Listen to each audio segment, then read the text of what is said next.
अनावश्यक बातें। हर वांछित चीज का एक अवांछित हिस्सा भी होता है। इस संसार में व्याप्त कण कण में आवश्यक और अनावश्यक दोनों की भागीदारी होती है।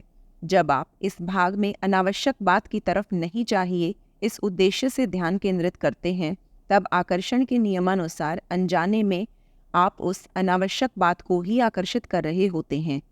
यह संसार व्यापक पद्धति से कार्य करता है और इसमें आप कुछ भी बदलाव नहीं कर सकते या फिर कोई चीज़ मुझे नहीं चाहिए ऐसा नहीं कह सकते हैं। यदि आपने जो चीज़ आपको चाहिए उस पर लक्ष्य केंद्रित किया तो उसका अर्थ है कि वह चीज़ मुझे चाहिए, वह मेरे पास होना चाहिए। लेकिन जब आप ऐसी चीज़ पर लक्ष्य केंद्रित करते हैं जो आपको नहीं चाहिए, तो इसका अर्थ भी इसी संदर्भ में लिया जाता है कि वह चीज़ भी आपको चाहिए।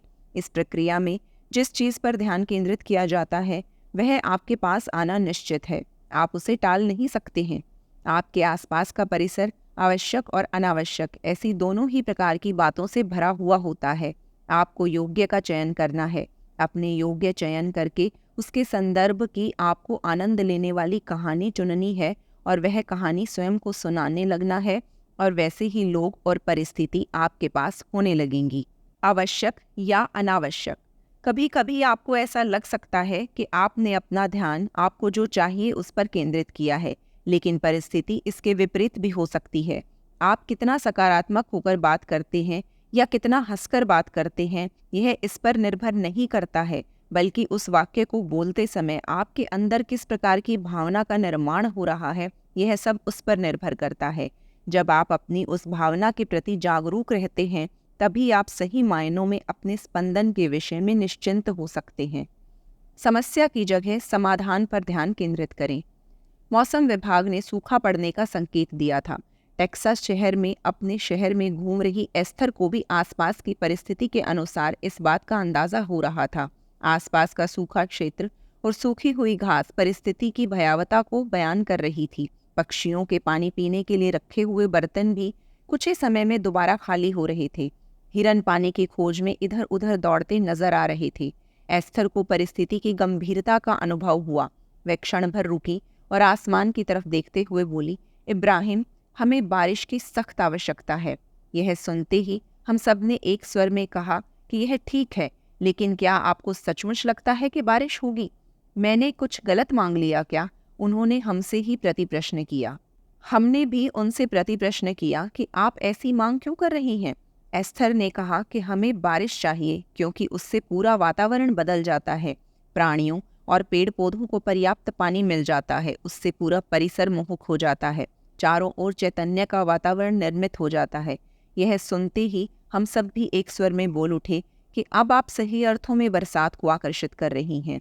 आपको पानी क्यों चाहिए? हमारे इस एक प्रश्न ने उनकी दिशा ही बदल दी और उनका ध्यान समस्या से समाधान की तरफ चला गया। जब आपको कोई चीज़ क्यों चाहिए इस बात पर आप विचार करने लगते हैं तो आपके स्पंदन अपने आप बदलने लगते हैं। आप यह कैसे होगा, कब होगा, कौन करेगा आदि विचारों में नहीं उलझते हैं। क्यों, कब, कैसे, इस प्रकार के विचार आपको दोबारा समस्या की ओर ले जाते हैं। जब हम हमें क्या चाहिए इस पर ध्यान केंद्रित करते हैं, तब अपने आप ही हम उसके समाधान के प्रति भी जागरूक हो जाते हैं। साथ ही हमें क्या चाहिए और हमें यह क्यों चाहिए इस विषय का भी विचार करने लगते हैं। उस दोपहर को वास्तव में बारिश ने अपनी उपस्थिति दर्ज कराई और मौसम विभाग ने अपना अंदाज बदलते हुए अच्छी बारिश की घोषणा कर दी। हमें खुशी चाहिए होती है। एक दिन हम किसी लड़के के पिताजी से मिले। हमने महसूस किया कि वे थोड़े निराश हैं। उनकी निराशा का कारण उनका लड़का था। वह लड़का रोज रात को बिस्तर खराब कर देता था। उसके पिता को सुबह गीला बिस्तर उठाने से ज्यादा बुरा इस बात का लगता था कि यह लड़का इतना बड़ा होने के बाद भी ऐसा व्यवहार क्यों करता है। वह शारीरिक कष्ट की जगह भावनात्मक निराशा से ज्यादा थक गए थे। उन्होंने अपनी समस्या हमारे सामने रखी। हमने उनसे पूछा कि जब आप सुबह उसके कमरे में जाते हैं तो क्या होता है? सुबह कमरे में पहुंचते ही बदबू आना शुरू हो जाती है। उसने कल भी बिस्तर गीला किया था। तब उस समय आपको कैसा लगता है? गुस्सा, असहाय और निराशा की भावना से मन व्यथित हो जाता है। मुझे समझ नहीं आता है कि ऐसे समय में मैं क्या करूं। आप अपने बच्चे को क्या कहते हैं? मैं उससे कहता हूं कि पहले उस गीले बिस्तर से बाहर निकलो और बाथरूम में जाओ। तुम्हें कितनी बार बताने के बाद भी तुम वही करते हो। हमने उस लड़के के पिता को समझाया कि जब आप उस घटना के प्रति इस तरह से क्रोध और निराशा व्यक्त करते हैं तो वास्तव में आप उस घटना को ही पुख्ता बनाते हैं। जब सामने की परिस्थिति के कारण आपकी भावना बदलती है तो आप परिस्थिति को कभी भी नहीं बदल सकते, लेकिन जब परिस्थिति कैसी भी हो आप अपनी भावनाओं पर काबू रखकर उन्हें दिशा देते हैं तब आप निश्चित ही परिस्थिति को बदल सकते हैं। सोचिए, यदि ऐसा हुआ कि सुबह आप अपने बच्चे के कमरे में गए और आपको लगा कि वही अनचाही घटना की पुनरावृत्ति हुई है, तब उस समय तुरंत कुछ न करते हुए स्वयं से पूछें कि मुझे क्या चाहिए, और जब तक लक्ष्य केंद्रित करेंगे तो आपके सामने यह भी आएगा कि यह मुझे क्यों चाहिए। ऐसा करने से आपको सिर्फ उस समय ही अच्छा लगेगा ऐसा नहीं है, बल्कि उसके पीछे अच्छे परिणाम भी आपको नजर आने लगेंगे। उन्होंने बताना प्रारंभ किया कि मुझे लगता है कि मेरे बेटे ने सुबह खुश होकर और खुद का स्वाभिमान संभालते हुए उठना चाहिए, अपराध बोध से ग्रस्त होकर नहीं। ऐसा कहते हुए उन पिता को अच्छा लगने लगा था, क्योंकि अब वह क्या घटित हुआ के स्थान पर क्या चाहिए इस इच्छा से एक रूप हो गए थे। हमने उनसे कहा कि अब आपको बच्चे से क्या नहीं चाहिए की जगह आपको उससे क्या अपेक्षा है, यह उससे बताइए। ऐसा करते समय आपको ज़्यादा सकारात्मकता का अनुभव होगा और उस समय आप अपने बच्चे को बताएंगे कि अरे यह तो नैसर्गिक प्रक्रिया है, हम सब लोग भी इसी यात्रा से निकल कर आए हैं, तुम भी बड़े हो रहे हो, जल्दी ही तुम भी इससे बाहर आ जाओगे, चलो अब जल्दी से बाथरूम में जाओ और फ्रेश हो जाओ। कुछ दिनों के बाद हमें उन पिता का फ़ोन आया और उन्होंने अभिमानपूर्वक बताया कि उनके बच्चे ने बिस्तर गीला करना बंद कर दिया है। अनावश्यक बातों को आमंत्रण। हमारे अंदर एक भावना मार्गदर्शक प्रणाली कार्यरत रहती है। जब जब हमें बुरा लगता है या नकारात्मकता का एहसास होता है तब ऐसा समझना चाहिए कि हम हमारी इच्छाओं से दूर जा रहे हैं, हम अनावश्यक बातों के स्पंदन निर्माण कर रहे हैं। जिन लोगों को यह रहस्य समझ में आ जाता है वह अपनी भावनाओं को मार्गदर्शक के रूप में उपयोग करने लगते हैं। वह कभी भी निराश नहीं होते, गुस्सा नहीं करते और अपराध बोध की भावना के साथ भी नहीं जीते। वह समझने लगते हैं कि इस प्रकार नकारात्मक भावना का निर्माण हो रहा है, यानी कि मैं किसी गलत चीज़ को आकर्षित कर रहा हूँ और अब मुझे यह विचार करना है कि मेरे लिए क्या आवश्यक है, क्या नहीं चाहिए और क्या चाहिए। यह बताना सुनने में ये दोनों ही भले ही एक जैसे लगते हों, लेकिन इनके पीछे की भावनाएं परस्पर विरोधी हैं। विचार समविचारों को आमंत्रित करते हैं।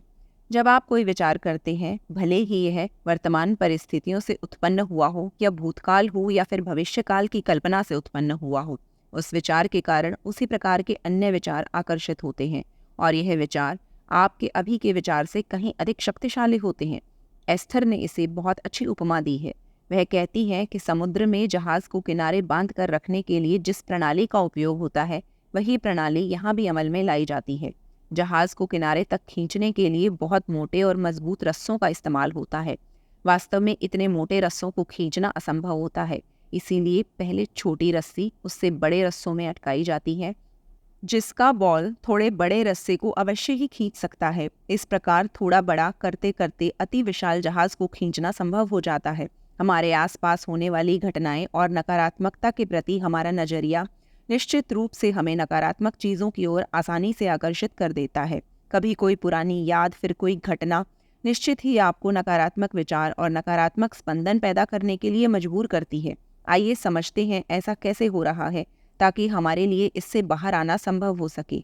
मान लीजिए आप किसी स्टोर में खरीदारी करने जाते हैं और वहाँ आप किसी वस्तु की कीमत देखते हैं। कीमत देखते ही आपको आश्चर्य होता है क्योंकि उस वस्तु की कीमत पिछले सप्ताह की तुलना में लगभग दोगुनी हो गई है। आप परेशान हो जाते हैं, आपको अजीब लगने लगता है, आप निराश हो जाते हैं। वाकई में देखा जाए तो आप समझ नहीं पाते हैं कि बेचैनी क्यों हो रही है। पहली बार देखते समय हो सकता है कि उसकी कीमत देखकर आपको बुरा लगा हो, लेकिन सच अलग है। यह जहाज के उस रस्से की तरह है जहाँ एक रस्सा अपने से बड़े रस्से को और वह उससे बड़े रस्से को खींचता है। आपके मन में जैसे विचारों की श्रृंखला का निर्माण हो गया है।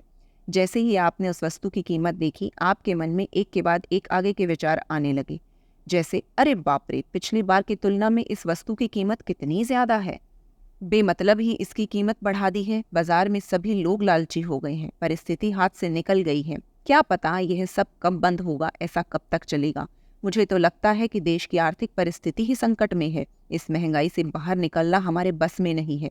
अब इस महंगाई में सब कुछ कैसे संभालें, यह भी प्रश्न ही है। इन सब खर्चों को देखते हुए मेरी कमाई तो वाकई में बहुत ही कम है और ऐसा भी नहीं है कि यह विचारों की रेल यहीं रुक जाती है, बल्कि यह उससे भी आगे जाकर सरकार, आर्थिक विशेषज्ञ और दुकानदारों को दोष देने तक के सभी विचार मस्तिष्क में आ जाते हैं।